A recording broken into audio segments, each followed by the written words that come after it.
आदरणीय प्रधानमंत्री भारत सरकार श्री श्री नरेंद्र मोदी जी,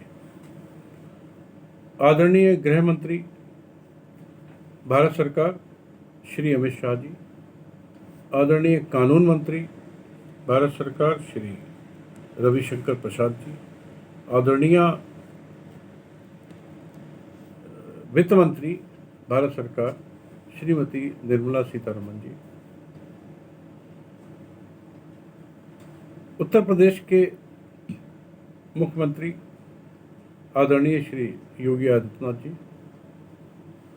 बंगाल की मुख्यमंत्री श्रीमती ममता बनर्जी जी, बिहार के मुख्यमंत्री श्री नीतीश कुमार जी, झारखंड के मुख्यमंत्री श्री हेमंत सोरेन जी, और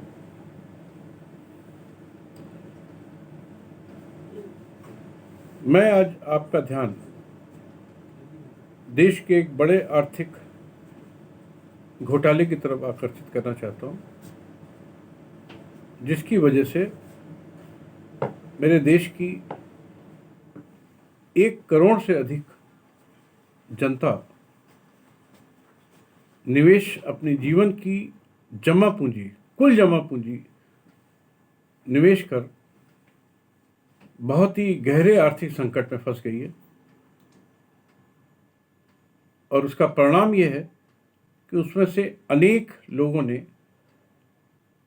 आत्महत्या तक कर ली है, क्योंकि वो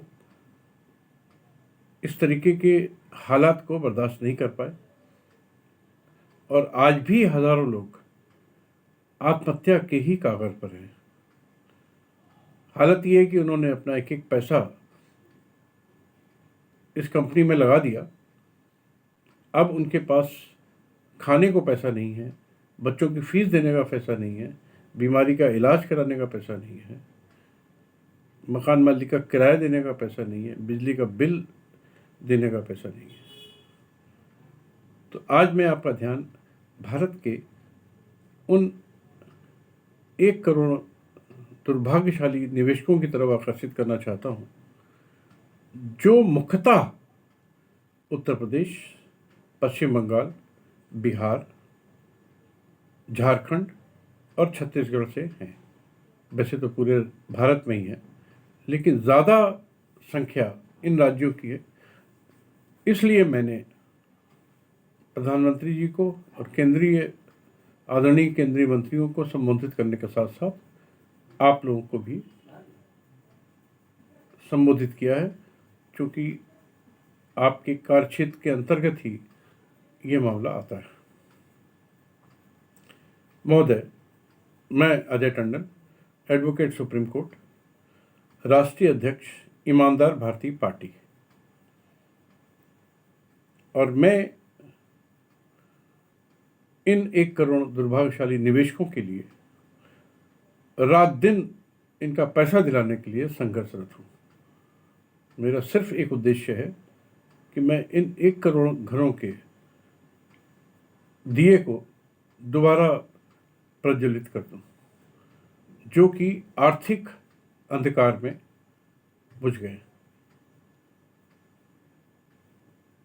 भारत के एक बड़े आर्थिक डकैत KD Singh, chairman alchemist group of companies, 100 फर्जी कंपनीज एल्केमिस्ट के नाम से इसने बनाई, और सब कंपनी का चेयरमैन मालिक यही है, जिसने अपनी पत्नी हरप्रीत कौर, पुत्र करणदीप सिंह, कमानदीप सिंह, 100 फर्जी डायरेक्टर्स, निदेशक, 100 फर्जी चार्टर्ड अकाउंटेंट्स और हजारों फर्जी कर्मचारियों के सहयोग से 1 लाख करोड़ से अधिक रुपया देश की भोली भाली 1 करोड़ जनता से लूटा है। चूंकि केडी सिंह का नाम का ये डकैत 2010 से 2014 तक झारखंड मुक्ति मोर्चा के सांसदों को, विधायकों को रिश्वत देकर राज्यसभा सांसद रहा। 2014 से 2020 तक मैडम ममता बनर्जी जी को रिश्वत देकर तृणमूल कांग्रेस से राज्यसभा का सांसद रहा। इसलिए भ्रष्टाचार के हिमायती देश की राज्यसभा और लोकसभा के सांसदों ने इस महाभ्रष्ट केडी सिंह का खूब साथ दिया और उसको पूरा मौका दिया देश को पूरी तरह लूटने का। और इस पापी केडी सिंह ने बीजेपी के कार्यकाल में जमकर लूटपाट की और आज भी कर रहा है।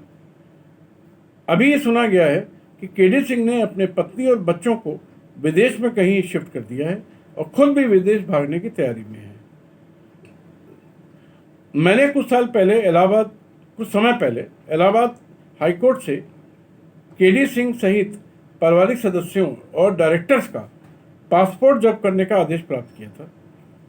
हाईकोर्ट ने थाना कोतवाली कानपुर को पासपोर्ट जब्त करने का निर्देश दिया था, जहां पर इसकी मैंने एक प्राथमिकी दर्ज कराई हुई है।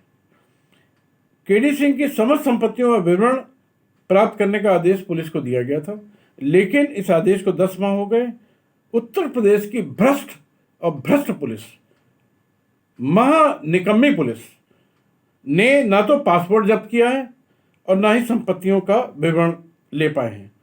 अकेले एल्केमिस्ट इंफ्रा रियल्टी में सेबी ने 4 साल की गहन जांच के बाद इस केडी सिंह को और इसके डायरेक्टर्स को पूरा मौका देने के बाद 21/6/2013 को एक 50 पेजेस का निर्णय दिया कि एल्केमिस्ट के सारे डायरेक्टर्स फ्रॉड हैं, चीट हैं, फोर्जरी करते हैं और एल्केमिस्ट की कंपनी भी यही अपराध करती है।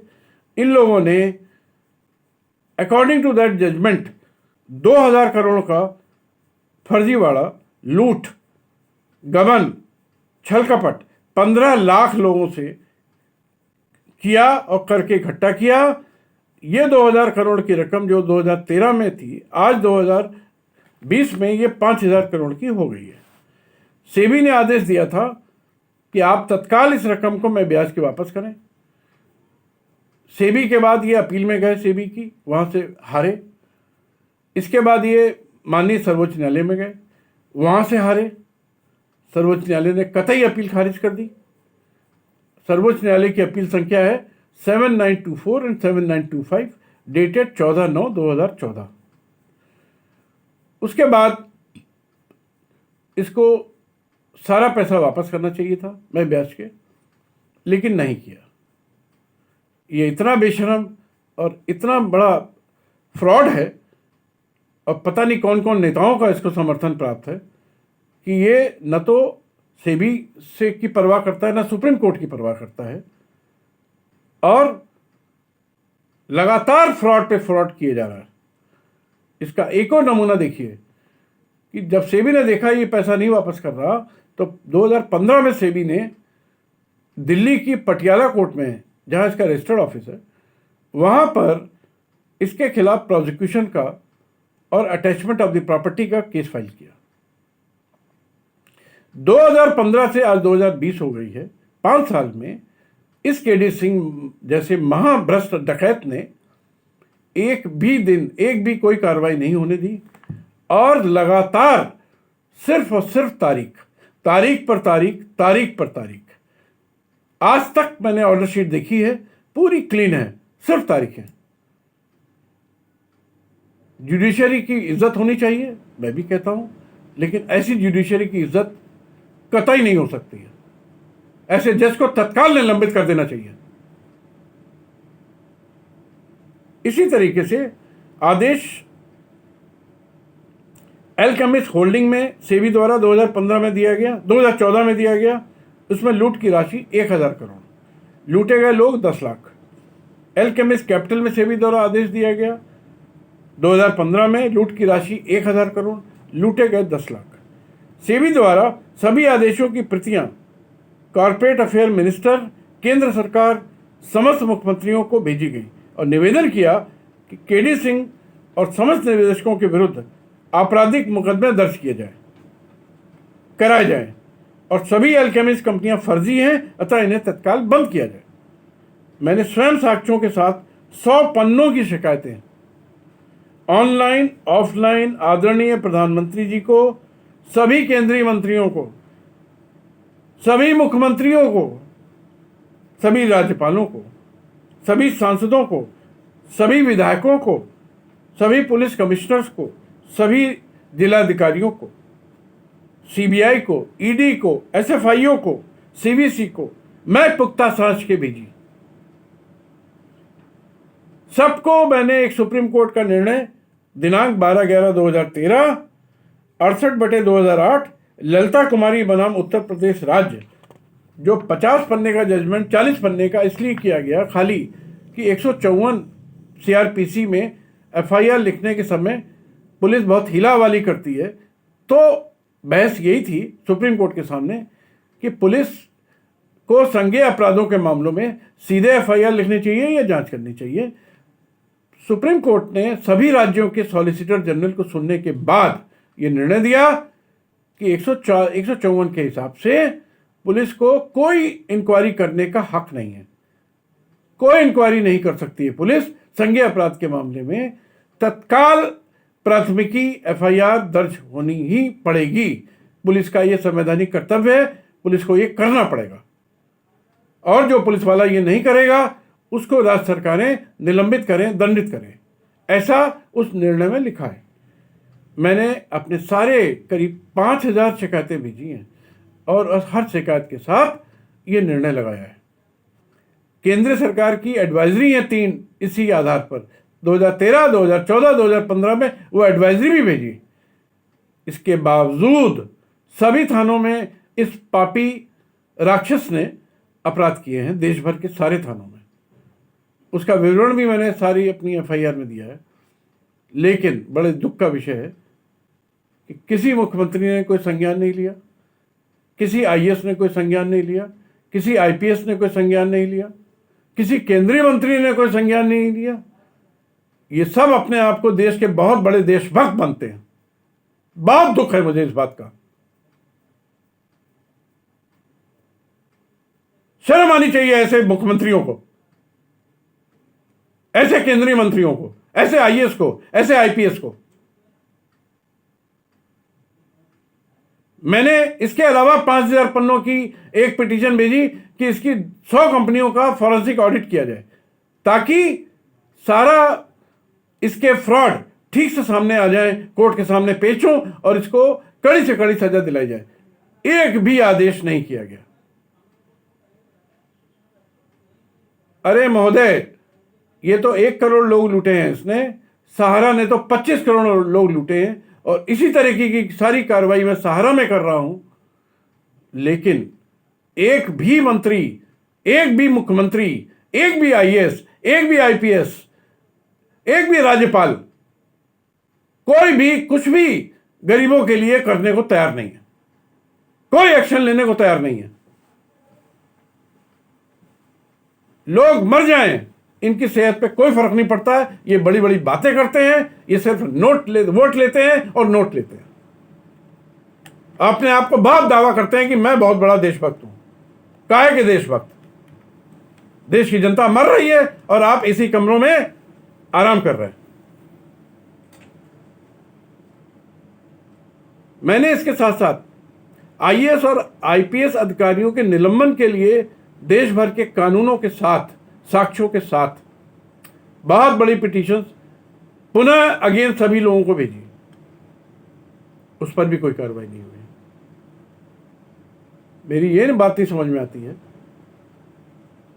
कि ये आखिर सरकारों का संवैधानिक कर्तव्य क्या है। आप सब लोग पद ग्रहण करते समय बहुत भारी शपथ लेते हैं कि मैं संविधान के अंतर्गत कार्य करूंगा, मैं संविधान के और सभी कानूनों का पूरी निष्ठा से पालन कराऊंगा। एक भी कानून का आप लोग पालन नहीं करा रहे हो। कम से कम देश भर के लुटे हुए इन 25 करोड़ लोगों के लिए और एल्केमिस्ट द्वारा लूटे हुए 1 करोड़ लोगों के लिए। और जो आदमी 10 साल राज्यसभा का सदस्य रहा है, वो इतना बड़ा देश का लुटेरा है जिसको मैं कम से कम अपने 50 वीडियो में बोल चुका हूं। ओपन चैलेंज देता हूं, अगर मुझे मिल गया तो मैं 2-4 लाख जनता को इकट्ठा करके और इसको जूते से मार मार के और इसके ऊपर बैनर लगा कि राज्यसभा सदस्य है। ऐसी मेरे देश की राज्यसभा है और लोकसभा है, जहां पर ये के मंत्री लोग और बड़े बड़े लोग बैठते हैं, वहां के लोग ये ऐसे लुटेरे हैं। उसको जेल भिजवाऊंगा। ये मेरा कमिटमेंट है। देश नहीं लुटने दूंगा। मोदी जी खाली बात करते हैं, मैं काम करने की दम रखता हूं। देश लूटा जा रहा है। न मुझे कोई नेता बनना है, न कोई अभिनेता बनना है, न मुझे कोई धन की चाहत है।